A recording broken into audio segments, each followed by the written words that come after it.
Ya, pada video kali ini kita akan belajar bagaimana sih cara membangun blog kalian sendiri, blog kita sendiri. Lalu memberi nama blog tersebut. Nah, kalian bisa pergi ke bagian script, tab script, lalu bagian more blocks. Nah, jika kalian klik more blocks, maka akan muncul dua pilihan, make a blog atau add an extension. Nah, kalian pilih make a blog, ya. Setelah kalian klik tombol make a blog, maka nanti akan keluar sebuah pop-up window baru. Di sini kalian bisa mengetikkan nama blog yang kalian inginkan. Misalnya, menyambung project sebelumnya, kita ingin membuat sebuah blog untuk menggambar bunga. Jadi kita beri nama misalnya draw flower. Jadi kamu ketikkan sendiri nama blog kamu, ingin memberi namanya apa. Lalu, ya,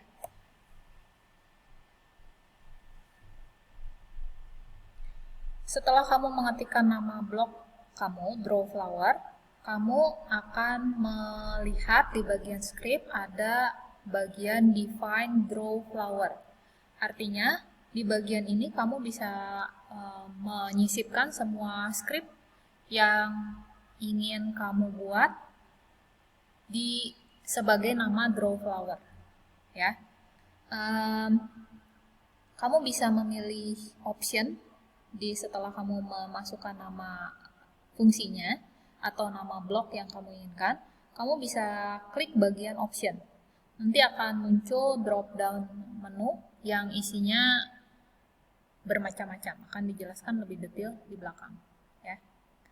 Nah, misalnya bagian set color, brightness, size, lalu membuat stem yang turn, membuat pola bunga ini, blok ini kita masukkan ke dalam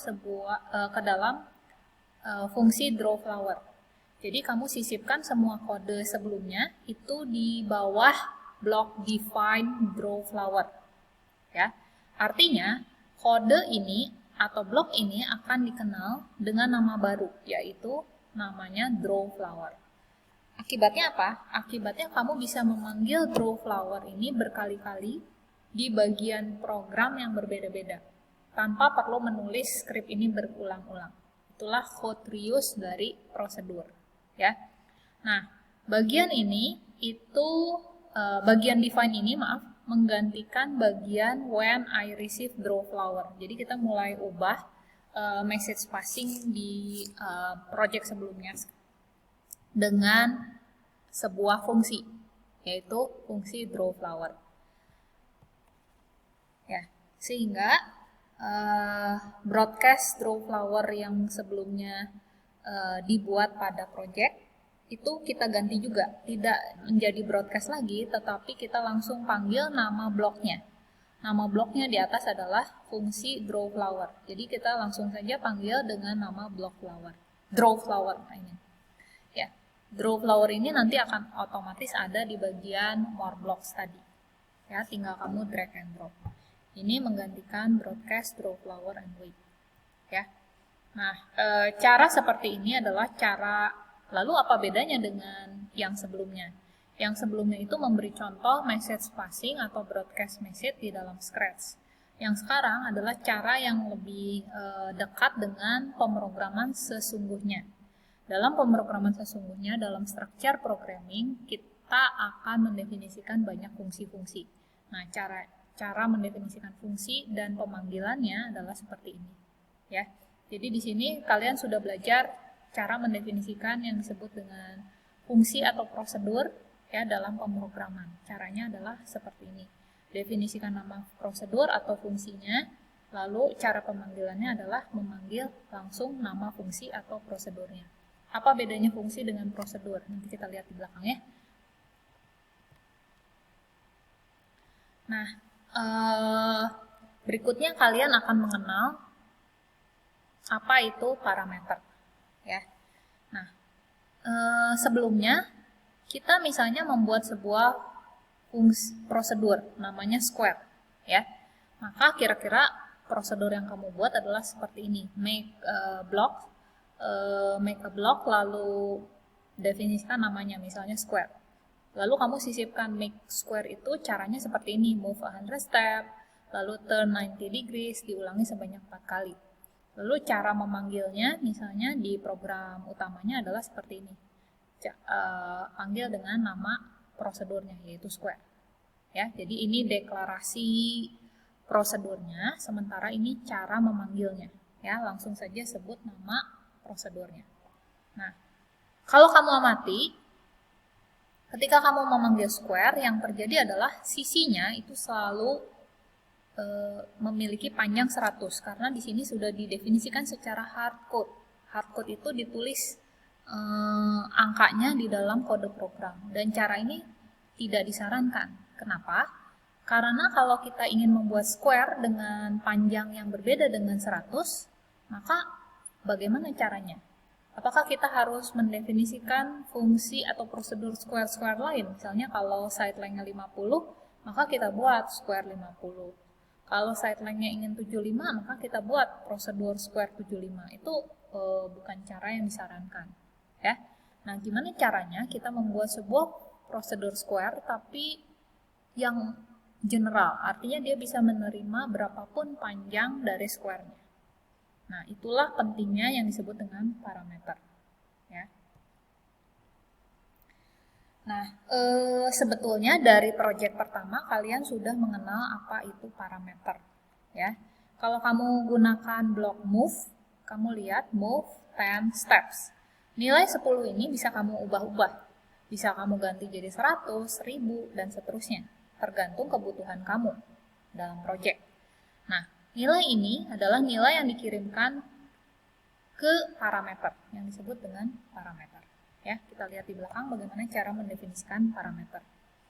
Nah, pertama, jika kamu ingin mengubah atau mengupgrade fungsi square, maka kamu bisa lakukan klik kanan pada nama fungsi atau prosedur yang mau kamu ubah. Klik kanan lalu pilih edit. Ya. Nanti akan muncul seperti ini. Ini adalah window edit block. Ini nama prosedurnya square. Lalu kalau kamu klik bagian option, ini ada beberapa pilihan yang bisa kamu pilih. Untuk menambahkan masukan ke dalam sebuah fungsi, maka kamu bisa tambahkan atau pilih pilihan pertama, yaitu add number input. Jika kamu klik button di sebelah kanannya, maka kamu bisa memberikan nama pada input tersebut atau masukan ke prosedur tersebut. Misalnya kita secara default Scratch akan memberi nama number 1. Tapi itu tidak disarankan karena sebaiknya memberi nama yang memberi arti nilai tersebut merepresentasikan apa. Sehingga kamu bisa ubah nilai number 1-nya dengan nama lain, misalnya side, karena kita ingin menerima masukan sisi, panjang sisi. Ya, kamu boleh, lalu namanya boleh apa saja? Boleh side, boleh side length, dan seterusnya. Ya, tergantung programmer. Nah, misalnya di contoh ini diberi nama side saja. Ya, nah, kamu lihat di contoh sebelumnya, kalau kita memakai block move, itu ada move 10, lalu belakangnya ada label untuk menjelaskan 10-nya ini mendefinisikan apa. Misalnya 10 steps, jadi 10 langkah ke depan.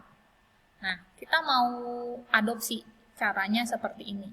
Jadi kita mau tambahkan label, misalnya 10-nya itu untuk apa nilainya. Ya. Sehingga kita tambahkan add label text di pilihan option tadi. Ya. Lalu akan muncul seperti ini. Lalu misalnya kamu ganti labelnya dengan sama steps.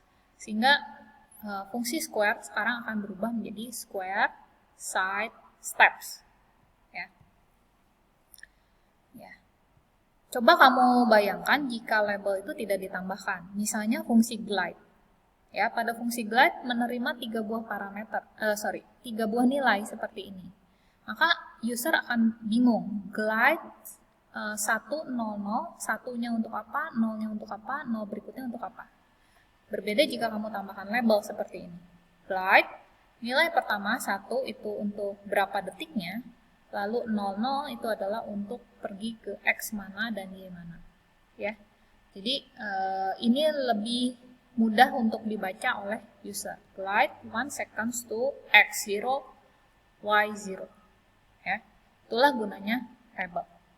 Silakan kamu coba mendefinisikan prosedur square yang menerima ukuran side length-nya, lalu lengkapi dengan keterangan nilai tersebut merepresentasikan apa. Ya. Silakan dicoba. Oke. Jadi nanti kalau kamu buat kira-kira prosedurnya menjadi seperti ini, define, square, side steps, lalu isinya yang tadi 100 bisa kamu buat lebih general, yaitu sesuai ukuran dari site atau input dari user. Sehingga 100-nya itu perlu kamu ubah menjadi variabel site. Okay. Kamu tinggal lakukan drag and drop label site ini untuk menggantikan ke angka 100. Ya. Ini adalah prosedur setelah jadinya. Jadi define, kita sudah mendefinisikan sebuah prosedur square yang menerima sebuah parameter site yang menyatakan step, lalu dia akan berpindah sebesar side step. Ya, jadi kalau user memasukkan 100, dia akan pindahnya 100. Kalau user memasukkan 5, maka memanggil fungsi square 5 steps, maka dia akan otomatis berpindah sebesar 5 step, berputar dan seterusnya. Ya. Oke, ini cara mendeklarasikan prosedurnya. Bagaimana cara memanggilnya? Cara memanggilnya adalah seperti ini. Panggil nama prosedurnya, square, lalu kirimkan nilainya. Nilainya misalnya kita mau buat square dengan ukuran 100, maka kirimkan nilainya 100 step. Ya. Nah, nama dari nilainya itu disebut dengan parameter. Parameter dari sebuah prosedur. Sementara nilai yang kamu kirimkan ketika memanggil prosedur tersebut, misalnya di sini 100, itu disebut dengan argumen. Ya. Jadi bedakan ya antara parameter dengan argumen. Parameter adalah nama variabelnya, sementara argumen adalah nilai yang dikirimkan ke parameter tertentu. Ya. Ya, ini contoh lain ya, contoh dari fungsi atau prosedur average misalnya ya. Average menerima dua buah nilai, sebutlah num1, number 1, dan number 2. Ya. Num1 dan num2 itu disebut dengan parameter ke prosedur average. Sementara, misalnya kamu panggil prosedur average dengan angka 100 dan 50, maka 100 dan 50 itu disebut dengan argumen. Oke? Ya. Kamu bisa menambahkan parameter lebih dari satu. Misalnya, kamu upgrade prosedur square tidak hanya menerima side step, tapi juga color. Misalnya, colornya diberi nama color num, color number. Ya.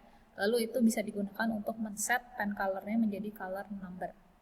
Ya, ini adalah contoh pengiriman deklarasi parameter yang lebih dari satu. Misalnya di sini diberi contoh dua parameter site dan color num. Sementara argumen adalah nilai yang dikirimkan ke parameter tersebut. Misalnya untuk site itu dikirimkan nilai 100, sementara untuk color numbernya dikirimkan 120. Sehingga ketika dipanggil square 100 step color 120, nilai 100 ini akan dikopikan menjadi nilai site. Sementara nilai 120 akan dikopikan menjadi nilai color num. Rasanya sekian dulu video saya kali ini. Kita akan lanjutkan ke video saya berikutnya. Silakan Anda pelajari dulu, resapi dulu pelajaran hari ini. Jika ada pertanyaan yang masih belum jelas, kamu bisa tanyakan di channel Discord atau hubungi saya melalui email luciana@unpar.ac.id. Sampai bertemu di video saya berikutnya. Thanks for watching.